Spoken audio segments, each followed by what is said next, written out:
Well, that's something that I always had close to my heart. It's something that I always wanted to do. And it basically started by me and my wife.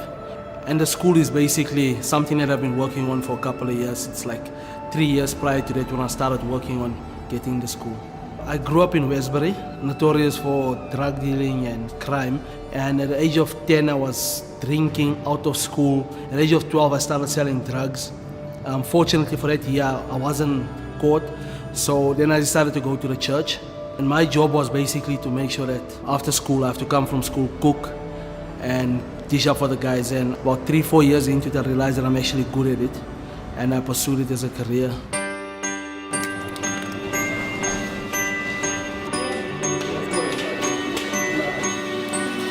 I was given a second chance basically. So I would like to give someone else a chance to excel and basically to make something out of themselves. I met Zandile and he told me he wants to become a chef, but he knows of a couple of guys that are quite interested. I said, okay, it will be a good idea for him to bring them and we can filter through the guys that's really serious and give them opportunity. Well, the lessons, we try to keep them fun. Okay, so today we're gonna make some pasta, fresh pasta. We're gonna make a tagliatelle. And I believe it's one of those careers where you don't need to have one of the most expensive educations, but if you really have drive and passion, you can make it to the top. Especially with the Twilight guys, I mean, they've been through hardships, and these guys, if they get opportunity, they can really run with it. We started a school mainly because Kelvin has this passion to pass on his skill to other people, and he's really determined to develop people that feel they don't have access to this industry, to try and make it a bit easier for them. And he's always had a lot of ambition and drive, and he's always been a dreamer. Without my wife, I don't think I would have achieved so much so far. It takes off the stress, you know, there's months where there's no money. And I think that part of it is actually a blessing for me. And she deals quite beautifully with the customers, and that separates this business from the rest. The focus of the school is always on the community, and that's the reason we put ourselves in the city centre as well. Zandile is basically one of our success stories.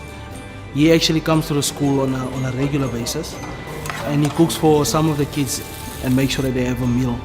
Yeah, every Wednesday I cook different things for the guys for our short and job work. I really do enjoy it because I decide how I want to make them on my own ways.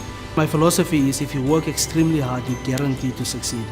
So if they come in, that's my preach to them. It's listen, you have an opportunity. When you get opportunity, just make sure you work hard, you show up, and doors will open for you.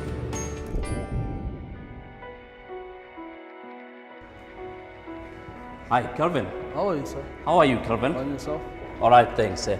As a token of appreciation, we want to give you this certificate of honor. Thank you for the tremendous work that you are doing. Okay. All right.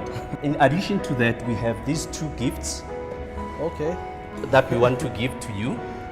We hope that these will aid you in your journey of help. Thank you very much. Thanks, sir. Thank you for inspiring many of us out there. This is really a blessing in disguise. You know. Wonderful. This is really gonna come in handy. Thanks. All right. It's quite a surprise. Okay. That's the whole idea.